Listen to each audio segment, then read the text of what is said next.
On June 22, 1941, Nazi Germany launched Operation Barbarossa, its largest and deadliest military campaign. Over 3 million German soldiers, supported by tanks, artillery, and aircraft, poured into Soviet territory. Hitler's goal wasn't just to win a war. It was far worse. He wanted to destroy communism, take land, and erase entire races of people. He wanted to build a new world by wiping out millions of lives. One of the bloodiest targets of this invasion was Crimea. Crimea was a peaceful place. Its lands were rich, its coastlines beautiful, and its people diverse. Russians, Ukrainians, Jews, Tatars, and Armenians all lived there. Children played in the streets, markets bustled with life, and families shared meals in peace. But that peace was shattered when the Nazi 11th Army stormed into the peninsula. The Soviet army fought hard, but they were outnumbered and overwhelmed. By July 1942, the Germans had taken control of the entire region. But what came next wasn't just war. It was evil on a scale too big to understand. It was genocide. At the time, about 65,000 Jews lived in Crimea. They were teachers, doctors, workers, artists, students, and children. They had hopes and dreams, just like any of us. But when the Soviets retook the region in 1944, only 499 Jews were still alive. So what happened to the rest? The answer lies with one man, Werner Braune. He wasn't born a killer. He was once a law student, someone meant to protect justice. But something inside him twisted. He gave up the courtroom and joined the SS, Hitler's black uniformed army of terror. Braune was smart, cruel, and loyal. The Nazi leadership noticed. Soon he rose through the ranks and was given a new role, commander of Einsatzkommando 11B, a mobile killing unit under Einsatzgruppe D. His job? Clean up behind the front lines. Not by fixing roads or feeding soldiers, but by murdering entire populations. Jews, Roma, communists, disabled people, children. Anyone the Nazis didn't want in their new world. Braune's men didn't fight battles. They followed behind the army, moving from town to town, wiping out civilians. No one was safe. And then came Simferopol, the capital of Crimea. It was there that one of the worst massacres in Crimean history took place. On December 6, 1941, Nazi authorities told the city's Jews they were being resettled. They were told to pack warm clothes, food, and personal belongings. Posters went up. Loudspeakers echoed through the streets. Instructions were repeated again and again. Many people believed it. After all, they had no choice.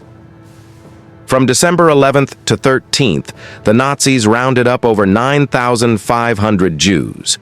Whole families, mothers, fathers, grandparents, and young children, were dragged from their homes.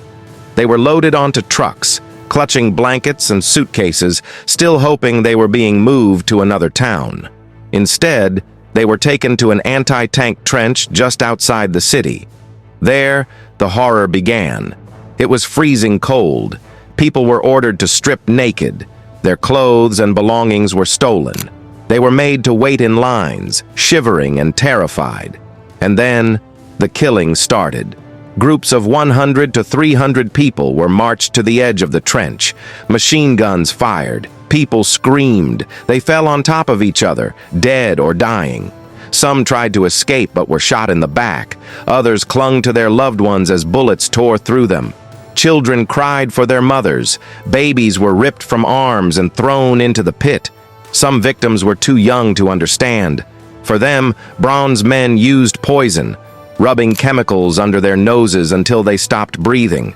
Slowly, silently, the trench filled with bodies.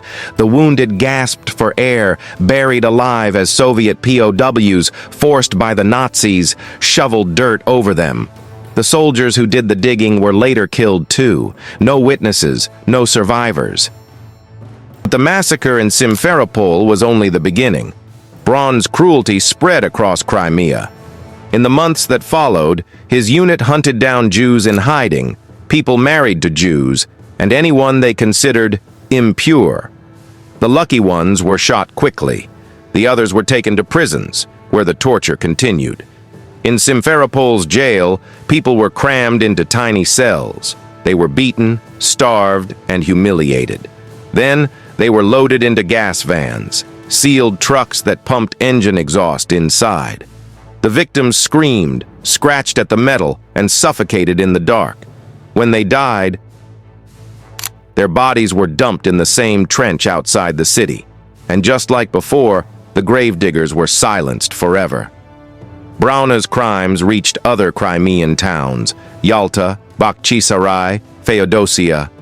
In one village, a boy was forced to watch his mother executed before him. When he screamed, he was shot too. In another, a pregnant woman begged for mercy. Braune's men laughed and shot her anyway. Einsatzgruppe reports were filled with numbers. To them, people weren't human. They were just statistics. Between November 1941 and March 1942, over 30,000 Jews, including 2,500 Krimchaks, a Jewish group native to Crimea, were murdered. By the time the Nazis retreated, the number had risen to nearly 40,000. And the man behind it all, Werner Braune, was promoted in 1943. He became an SS lieutenant colonel. He believed he had done well. He believed he had won. In 1945, when the Nazi regime finally collapsed, Braune escaped to Norway. He changed his name. He tried to disappear. But the world hadn't forgotten. In 1947, he was arrested by Allied forces. He was put on trial during the Einsatzgruppen trials, one of the Nuremberg military tribunals. He was charged with crimes against humanity, war crimes, and genocide. When asked about the Jews of Crimea, he replied coldly, "They were all shot." Showed no emotion, no regret, no sadness. In April 1948, Werner Braune was sentenced to death. 3 years later, on June 7, 1951, at Landsberg prison, he was taken to the gallows. His final words, "Comrades, long live Germany!" He died smiling, proud, unashamed. There were no tears for Werner Braune. No one waited outside the prison. No graveside visitors, no legacy, only silence. But the silence doesn't last forever, because every trench he filled with bodies holds a story.